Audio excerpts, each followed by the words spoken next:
is my first day in the archives.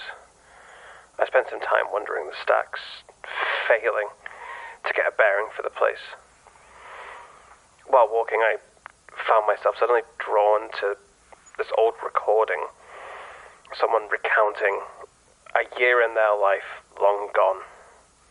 The tape refers to them as the host. They were well known and popular for extravagant events, pure shows of wealth and camaraderie of the people who sit at the top of society. The host loved all his guests equally until this year. They recount seeing a stranger, someone their eyes could not get away from, but whenever they drew close to them, they were a shadow. Throughout this year, throughout every event, the stranger appeared at a distance, and no matter how much the host tried, they could not close the gap. The chase, the denial, the mystery. It was a love they'd never felt before, more powerful than anything. They couldn't focus on the other guests. They couldn't enjoy the company of the others that they loved. Because this one was too much. They wanted to tell everyone else to leave them, to stop getting in their way. They would have done great and terrible things for the stranger's eyes to finally glance upon them. The decorative weapons, swords, knives, guns, other items of violence from far-off lands. They would wield them all just to be finally close to them, feel their hand on their cheek. But it never happened. The stranger stopped showing up when the host stopped having guests to invite. I was still thinking of the host and his tale of Bunny being unable to reach his goal, brushing my hand along a rack of tape when suddenly one felt different. I took it out and listened to the capitalist talk of his fortune, his growing power. Soon enough bigger than local government. His laugh is hearty at first, but soon I can hear sobs start. He talks of how his first visit in a decade back home to a small suburb outside the city, he made said fortune. His family still enjoyed the simple life of children in the street and good mornings. He was shocked to find the kids he remembered from his teenage years were now adults themselves, with partners soon to have their own families. The elder couple who lived next door had passed away years prior, and he couldn't remember their names. Tip of his tongue, he kept saying. The door to his family home, he swore it was yellow, now green. His room, every room, felt too small. The silverware felt brittle, like it could break within his hand. This was beneath him. He could bring his family out of here, but they refused to leave home. He stopped himself from saying it, but he felt inside this wasn't his home. His home was destroyed, and this sham toy building was erected to let him know just how far he'd come. He left after dinner and knew he wouldn't eat here again. His hands would not open that door. His eyes wouldn't see the smoke-stained wallpaper. He wouldn't hear the hum of the boiler turning the heating on. His home wasn't here anymore. The next tape was of some leader, someone who commanded a group through fear and violence. He was direct in his desires and using application of pain to get what they wanted from their followers. Then one night they sat with a stranger travelling through and told them about the violent acts they had committed. They told them of the people they had killed and had commit acts of murder and torture in their name. And when they were finished telling their tales to the stranger, they felt regretful. For the first time in their life, the leader wished to be away from the people they had hurt and would continue to do so. And the stranger was gone. happened to this leader? Did they change their ways or carry on? The next tape describes a night in a city. The speaker talks of police sirens and sleeping in an alley. Someone asks to share a blanket and they agree, but when they fall asleep, the speaker talks of how they use the opportunity to steal from their bag alcohol, some moldy food, and loose change.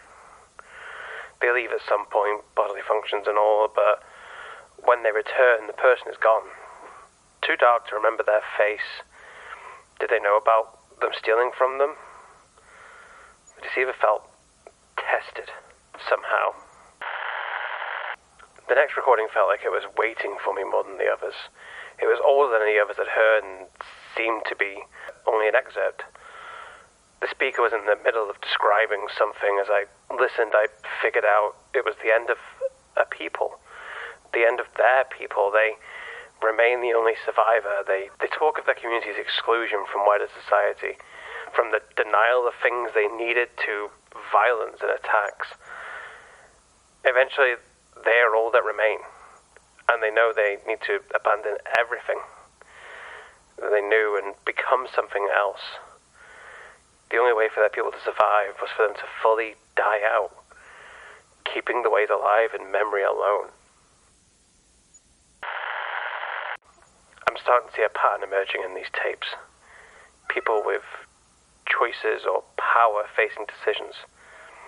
The next one's another leader within a small business who directs their power and helps the group grow. But when the group becomes too big to hold on to, suddenly their seat at the head of the table is joined by more chairs. Suddenly their chair doesn't fit there. Their contribution is just that, a contribution. No longer leadership. The next entry is a contradiction to the last. Not a leader, but a member of a commune, with lifestyle and responsibility shared with many. But they make a mistake. They do something wrong, an individual role within the collective. They know it can have repercussions felt throughout the community, and so they keep quiet. They don't want to see the disappointment on the faces of everyone, so they keep it secret. They have never kept a secret before and feel its pressure. But they know they can't face the judgment of their community. Someone breaks down in tears as the tape ends. I find myself unable to stop putting a new tape in almost immediately. I wanted to stop thinking about the last recount, and it appears I've come into a record of a follower of a previous leader I'd heard from already. They talk about how they follow their great vision and do whatever is asked. There is a recount of a drowning of people who the leader called enemies, and how this follower took great glee in committing the act. Every time they heard screams, they took pride in knowing they were fulfilling their leader's great wishes. I had to put the tape away. I had to stop.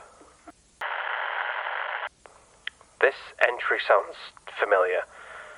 The voice I swear I've heard before, but can't place it. They talk of how they have done things they were ashamed of, but it was deserved. It was done to them, and so why should they not take their pound of flesh? And now they face a choice. They can embrace this. Take off the shackles of revenge and instead embrace that this is who they are now, and fully commit. But there's no going back. There's no way to return home. I almost relate. The next account came with a passion I wasn't expecting, and an officer of the law, a soldier of some kind, was talking about how this position was a realization of their lifelong dream to defend, protect, and offer justice. But they learned the secret of this. Their fellows were cannibals. They would eat those they couldn't protect or refuse to protect. They would eat each other if they were in the way. I'm not sure if this is metaphor or they wonder if they can take part in the feeding. They want to. They want to be invited. The next entry boils my blood in the way no others do. Someone, they sound fat with glee as they describe their role as judge. They talk about their ability to make a call true, their ability to know it all. They refuse to answer the questions of others beneath them. They were given the seat of judge, and they would fulfill it better than anyone else, because one day the cycle will come for them. It is the rite of passage for all to be judged, and meeting one who could judge them would be glorious. The next tape seems like someone young. They seem uninterested in talking, like they would rather be doing almost anything else. They talk about leaving home. They describe that it was a deep need within them. They had to go. They had to go then. They talk about how the wind whispered to them and about how great life could be if they were anywhere else. So they got on a train, didn't know where they were getting off, and let go of what was once their home. They knew great things were coming their way. But it had been a year. A year, and they never really understood how lonely they could be. I've heard this person before, the thief. They talk about finding someone to help them, some fool who could be talked into doing the things they wouldn't. Another theft, this time in a broken window.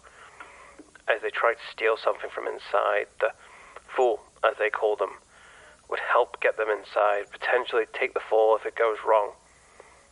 And it does, but worse than expected. They found themselves stuck, a piece of the broken window through their hand, blood and splinters protruding and unable to think straight. Now the fool ran away, spooked by the thief's screams and leaving them. Now they can't even put their own hand in their pocket. This next one was the longest entry I'd heard. They'd called themselves a drifter and spoke for a long time about what they had seen. They spoke of watching people enjoying each other physically and mentally, emotionally, and enjoying and taking power over others. They had watched faith in unsaid gods rise and fall, leaving the faithful lost. The things they all had in common was that they were simple lambs who only knew their way of life, and what made them different. What they knew was when the wind changes, you find where it's blowing and change with it. No time to make plans. The impulsive one, the one who left home, they talk about their past year and seem more interested in recounting the events. No longer wanting to leave, ready to give statement, they talk about bouncing from group to group, never feeling truly comfortable and settled until now. They had met some friends and finally felt a community they belonged with. They all loved each other. But then the wind came through and suddenly they were finding bodies. They were dying. Literally dying at their feet, and they didn't understand. These people accepted them, and now they weren't around anymore. This wind had come and taken everything and left them alone again. This was the last choice. They just wanted to say it out loud so someone would hear. The next entry piques my interest more than the others. Someone who calls themselves a cleric describes their day-to-day life. By midway through, I realize they are homeless. They live on the street, give their sermons to rats and gutters as passers-by ignore them. They give a small talk now, telling of the shadow that follows everyone. It pushes people into acts of their base desires, giving into violence and viscera. They tell a wild story of being able to see the shadow as it starts to prey on the people who ignore it. They decide their sermons and parables aren't enough and decide just this once to take action. They scream and try to scare the figure away from someone on their morning commute, and I'm surprised when they claim to succeed. But this also frightens the people around them. They ignore them, and they ignore the stares and go back to their sermons for the vermin in the gutter. The next tape is different. The room tone is different. Someone describes a life of solitude, almost meditation. They explain their own theory about the shadow. Something that chases all the people, trying to get them to give in to selfish and empty desires. Kill and you will feel good, and they do for a while. But really it's just the shadow that feeds.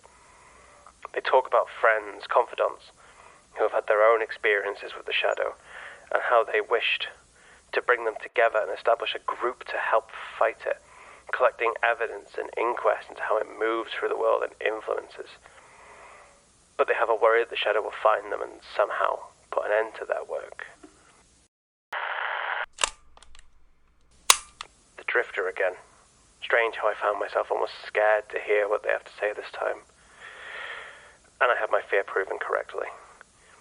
They talk about the shadow's influence, how they have seen people abandon comfort, listen to madness, warriors of justice commit atrocities, and people lose hands and limbs for simple delights. The thing that worries me most is they talk of this room, this archive. This is the last of their entries, and there are more within, scattered. It makes me feel like I've been part of something, being watched by curious eyes this whole time.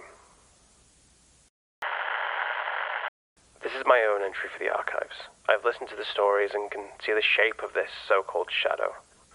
I see how it preys on people's inner thoughts, their desires in isolation and secret, and I have decided the only way to combat this is with the reverse. I'll soon open the doors to the archive, allow anyone to hear the tapes. I will tell them my own journey and ask them theirs. No more secrets and isolation. If we have to beat this thing, it will be through community. If you are hearing this, know I have failed.